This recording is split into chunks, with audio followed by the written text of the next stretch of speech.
What's the meaning of atomic number?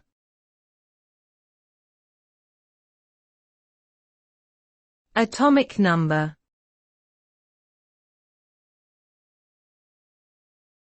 Atomic number.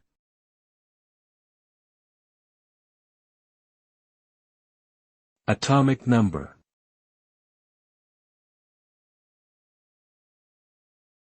Atomic number.